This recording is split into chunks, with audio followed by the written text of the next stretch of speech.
Mandela used to be a herd boy. You do know that, and you know what a herd boy is, right?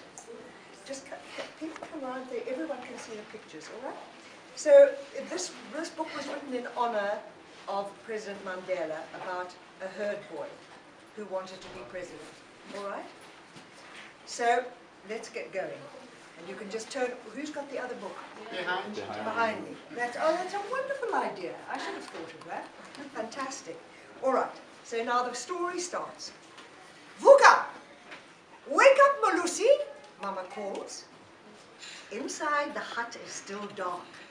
Outside, the air is cool and the sun is rising. First a red rim along the surrounding hills, and then turning to gold as it rises and starts warming the village. Mealie pap is steaming in the pot.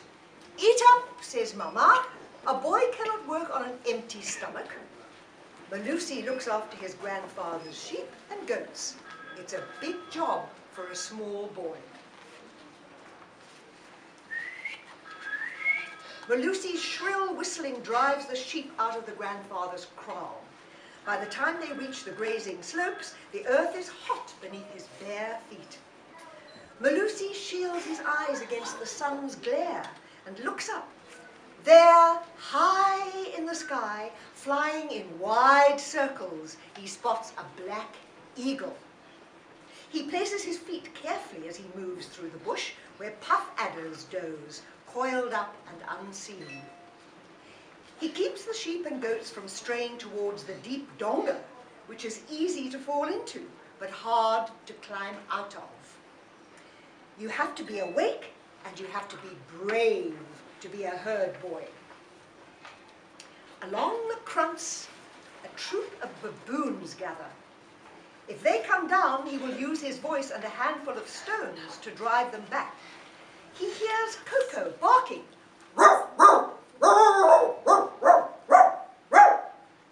That means that his friend Lungisa is only a shout away, because Lungisa's dog is called Coco.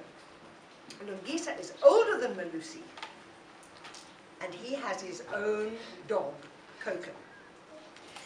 Sometimes they meet and play games while the sheep graze. Lungisa always wants to play two-man football and stick fight. Malusi likes a challenge. Coco jumps out of the way as they kick up the dust. "Shoo!" yells Malusi in the middle of the fight. "Oh, I'm hot!" So they break while he removes his blanket, slowly, giving him time to plan how to win a few points. But he never does. Lungisa is the champion footballer and the champion stick fighter.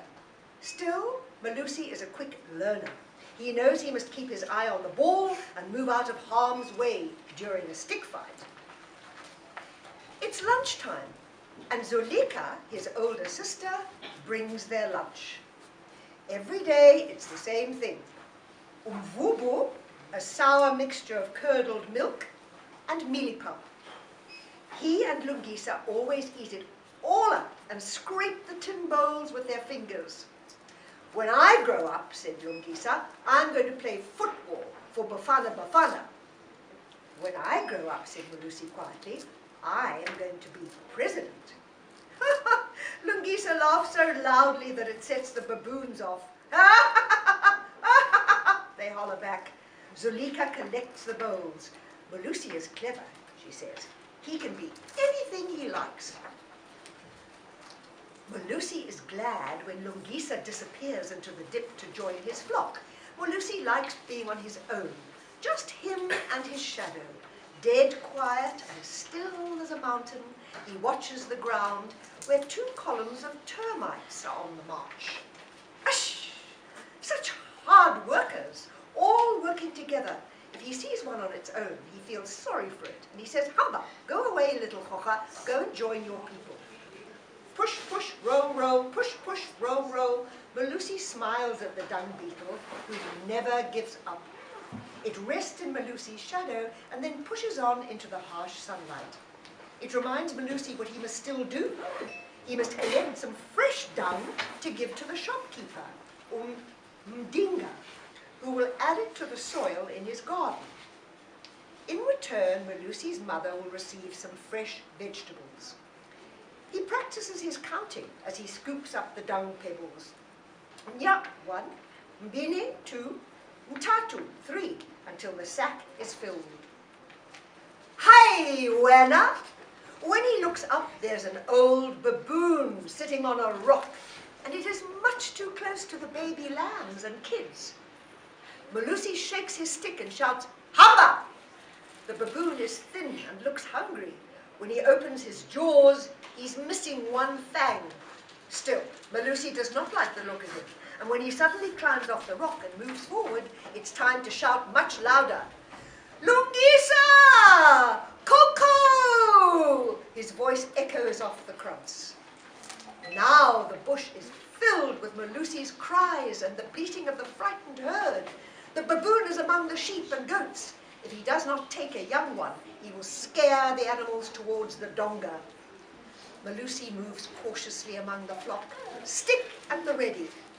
Then he spots the baboon's tail, hears the cry of a lamb, and sees the dust of a struggle. Malusi! It's Lungisa coming with Coco. Coco smells the baboon and dashes in between the frightened animals who clear a ring for the fight. Lungisa and Malusi push themselves forwards, ready to help Coco. But there is no fight. Coco's blood-curdling growls,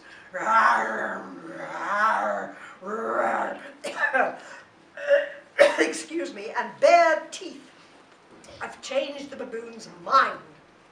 He lets go of the bleeding lamb and scuttles back up the slope. The lamb is injured, but still alive. Maybe grandfather can put some medicine on its wounds and make it better. For now, Malusi wraps his blanket around the little lamb and pats Coco.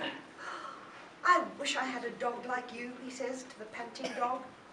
He's like baby Jake, brags Lungisa. Malusi has to agree, because Coco is short but very powerful, like the famous boxer, baby Jake Mashala. The heat has gone out of the day, and it is time to go home. Lungiso offers to carry Umdingi's dung, so that Malusi can carry the injured lamb. Coco barks at the herd,